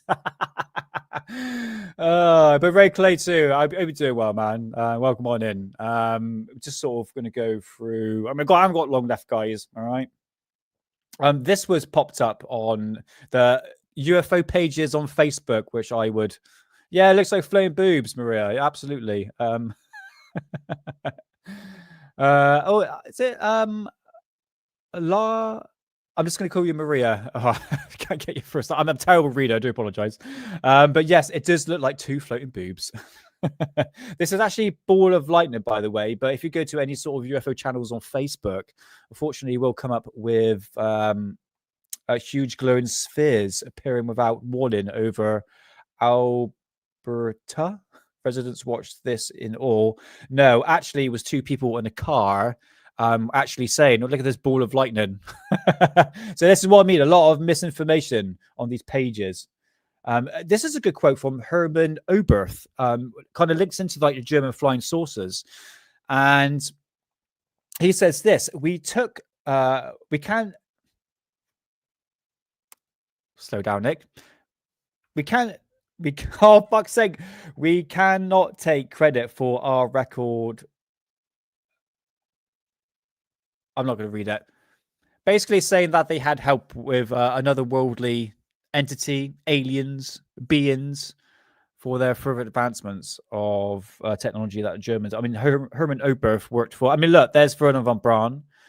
The guys at the back there. I think this is where... In NASA, I believe, isn't it? Through Operation Paperclip. So yeah, I did 420. That actually 420 hit me longer than I thought, actually. So yeah, don't judge. This is the photograph. Has anyone seen this? Check out this. Look, just sort of round off the show. All right, I'm gonna keep things to about 2 hours, guys. All right. This is from Paranormal Warehouse on Facebook. And this is called the Ronnie Hill incident of 1967. In the summer of 1967, hold on, screen went blank. 14-year-old Ronnie Hill of North Carolina claims he photographed one of the most strangest UFO encounters ever reported. He said a thick chemical smell filled the air before a white spherical craft landed in a nearby field. When he ran to grab his Kodak camera, he captured what looks like to be a small humanoid figure in a reflective suit, stepping out behind the craft. Only one blurry photograph survived, no negatives, no official records, no explanation. Just a eerie photo. Just one eerie image that puzzles investigators for decades. So what do you think? A vintage hoax, or is it one of the earliest real close encounters ever caught on film? Guys, have you ever seen this before? I don't think I have. Hold on a minute. I've got some other photographs here. Right. Hold on a minute. No, let's go back to that one now. Have you seen this one?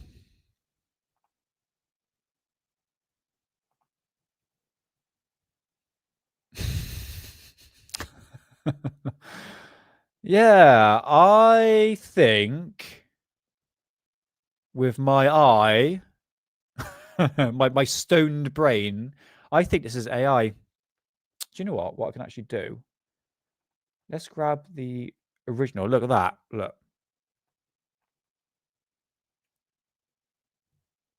Have you seen it before, Jamming Music Man? I've never seen it. This is it. It popped up all of a sudden.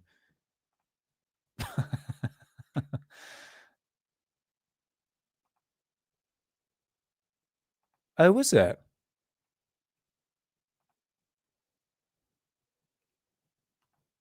Hold on, I'm just gonna put it through. I just done a reverse image search on it. I don't recall seeing this, guys. From 1967. It hasn't been brought up in ufology. Oh, you have seen it. Okay, fair enough. In the past. Okay, fair enough. I'll take it back. Yeah, this is make a really good point there, Paul. The fact that a lot of these images now that look vintage actually is just AI, and this is what I mean. We have to put AI into the equation now. It's just, it's going to get even better, guys. Trust me. Once we see that alien invasion fake AI thing, that'll eventually happen at some point. Yeah, I'm not too sure. I'll do a further analysis into that. Yeah, 1967. The Ronnie Hill incident. Okay, I'll backtrack on that and have a little look. Remember I showed you the orb with the face in it? That was on, I think, the Halloween show. Well, I managed to find the original photograph. Here it is. Look. Can you see a face in that? Right. Bit of pareidolia. Eyes, nose, mouth, hair, smiley face. What do you reckon? Yeah, the alien did look like a kid, didn't it? Yeah, I did. I'll do that. I'll do a follow-up on that, Bob. And we'll get back to you. Yeah, it's the fine details. This is it. It's making it look authentic. And I have seen some vintage photographs that are clearly AI. It's got that look AI, isn't it? It's got that particular look. But that photograph, bit tricky one. Oh, Paul. Yeah, sorry, mate. Yeah. Could you? Yeah, you sent me one. Hold on. Okay, I appear to have missed it. Do apologize, mate. Yeah, I'll get back into you. Let's have a little look. Oh, it was that photograph, wasn't it? Yeah. And tell you what, I got a photograph of my missus' mum. She's in a nightclub, and you can see a big glowing like mass behind her. It's really weird. It's really weird. But yeah, I'll do a follow up on that one, mate. But yeah, sorry, I'm kind of shit with emails. I do apologize. Okay, fair enough, mate. I'm surprised I never even heard of it, to be honest with you. All right, okay. Big cheeks. Yes. I don't know. The thing is, you're working with pareidolia here.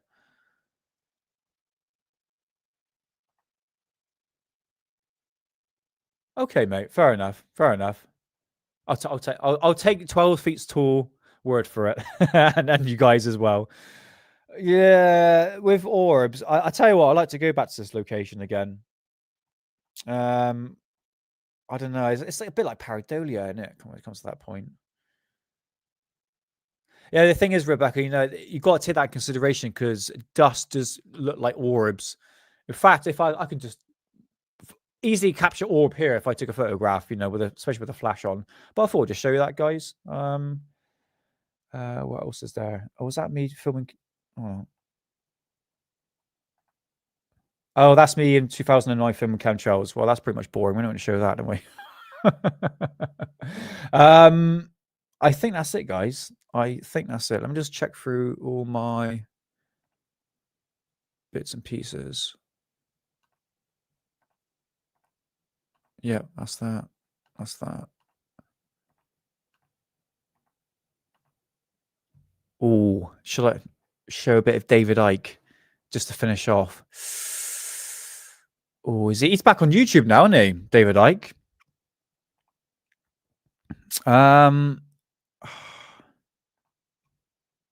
Could say he's like YouTube friendly. Is this something that he brought up?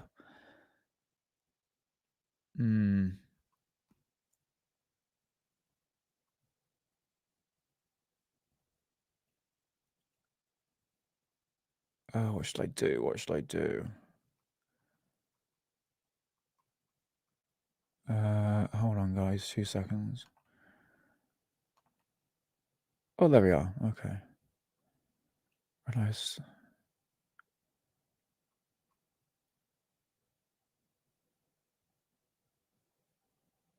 Okay. All right. What I'm going to do.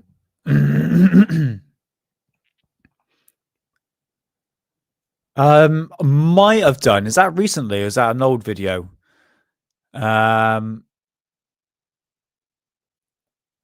Is that the reptilian one? Oh, all right. Tell you what, it's just something that he brought up. I'm not in full agreement with everything David Icke says.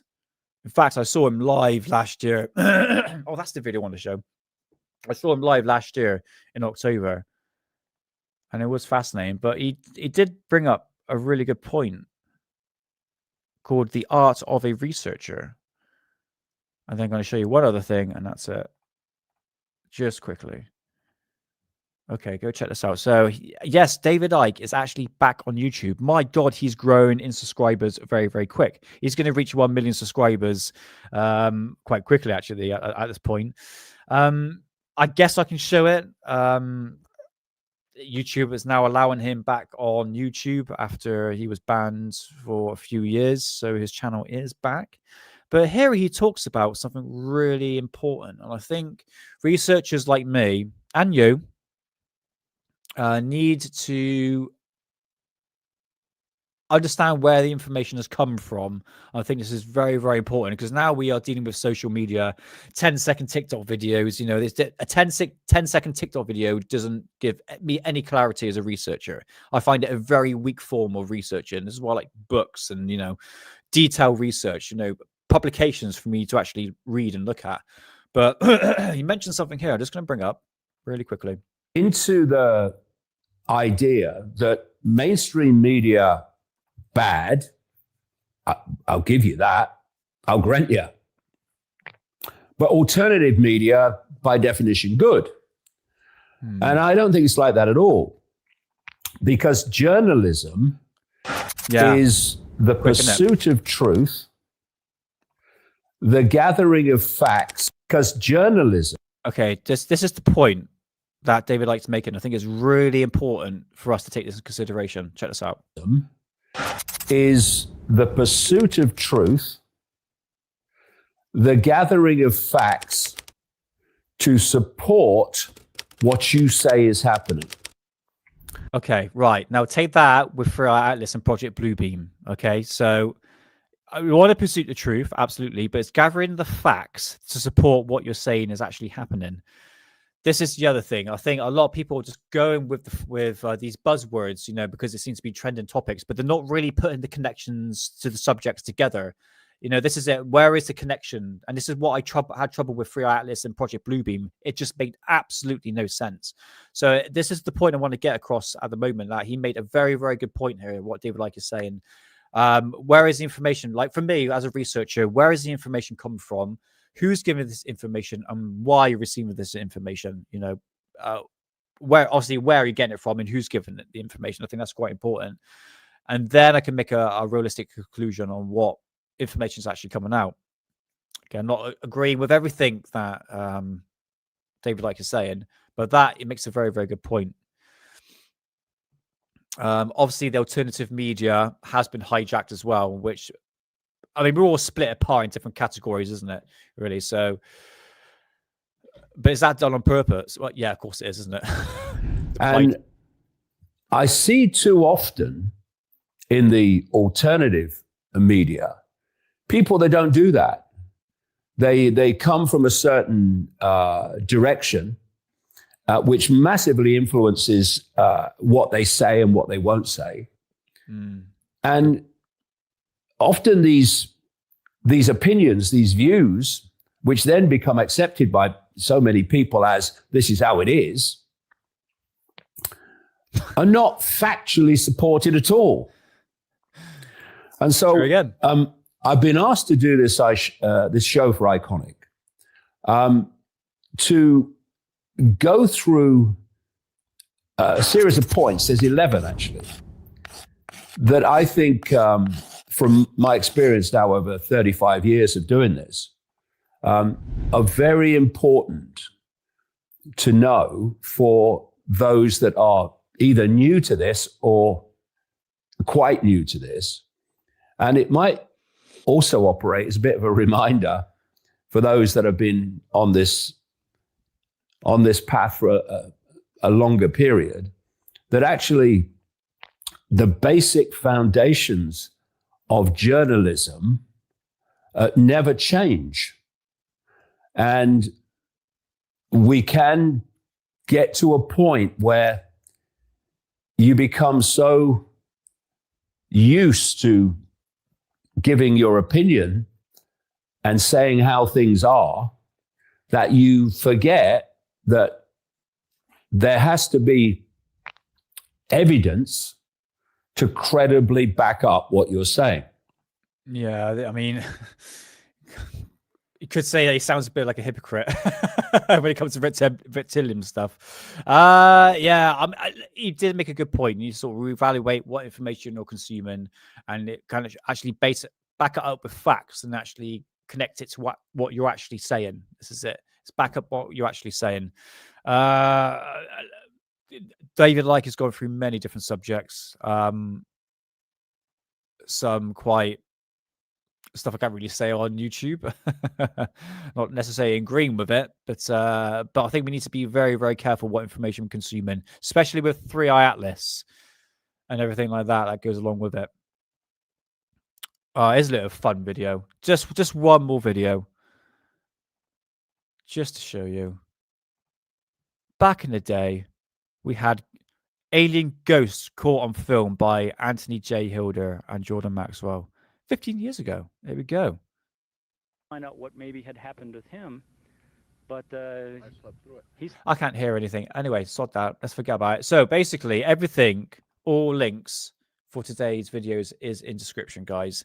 And I think we're coming up to the 2-hour mark. I'm just going to keep shows below 2 hours, 1.5, 2 hours.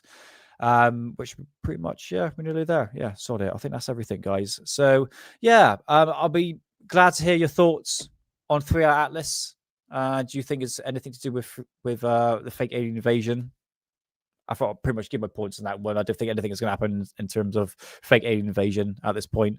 A word that gets regurgitated pretty much every single year in ufology. And I think that the UFO community is doing what it does best, and that's a lot of hype and hysteria. Like, it is theater, isn't it? I mean, guess people can have fun with it, I'm sure, but there's a lot of people that take the subject too seriously. And I'm talking about preppers here, you know what I mean? Or the people that think that rapture is going to happen, the end of the world. Again, the overall perspective here is that we are going through indeed a 2012 effect. It's just a cycle keeps on continuing. So, yeah, but it's different when I had my Cosmic Twilight show, I was out in the garden. I didn't have any material. I was just talking, but I've got work tomorrow, Sophia. Yeah, I know. I'm making excuses for myself. But come say goodbyes now, guys. And we'll be back on Tuesday for a follow-up and probably the next part of UFO magazine from back in the day. Just do a little, just sort of finish off the magazine because we've got pretty much more material to go through. Anything related to today? I could just quickly show you. Probably not. Space anomaly. Sounds like we've seen stuff today, Okay, but anyway. Tuesday, 8 o'clock. Yes, we got 8 o'clock on Tuesdays. Just for an hour, I'm reviewing old UFO magazines for back in the day. See what ufology was saying back then compared to what it is now. Guys, it's been an absolute pleasure as always. And it's because of you I keep coming back and doing Alien Addict. Yes, it's because of you. We've got a nice little community, and it brings warmth to my heart. It really, really does. It really, really does. So, guys. And also catch me on Wednesday as well. Me and Hidden will be going live. I don't know what subject to talk about. Should we talk about the Virginia case? I was right the first time. I don't know. We'll think. Well, I'll think of something surprising. So, Sheep Hop Pop, thank you so much for being in chat. Rebecca, pleasure as always. And 12 Feet Tall, Science Evidence Fringe, Bob Lazar, Sophia, and Sophia again. I think you got twins there, Sophia. Rotary Matrix, Paul Robinson, John P. Adventures. Hey, John, I want to do an interview as well at some point. pop on the show with you. And I hope you're doing well, man. Hope you're feeling a bit better as well. And Maria Wilson, thanks for being chat. I think you're new. And yeah, I hope you catch you next time. And Spirited Kenny, awesome. And Ray Clay too. Thank you so much. And obviously Sadie. Thank you so much, Sadie. Yeah, and 4:29. That time already. It is for me afterwards, for sure. That's fine. If you can't, guys, if you can't make it, do not worry. Trust me. Do not worry. You can always catch the live stream is not going anywhere, so it'll all be back up. So yes, enjoy your weekend, guys. And I should catch you on Tuesday or Wednesday or next Friday on Alien Addict. So yes, if you like what you see, please like and subscribe. It'd be much appreciated. I will see you next Tuesday or Friday or Wednesday for another live show. All right. So catch you then. So have a good one. See you soon. Let's play that intro.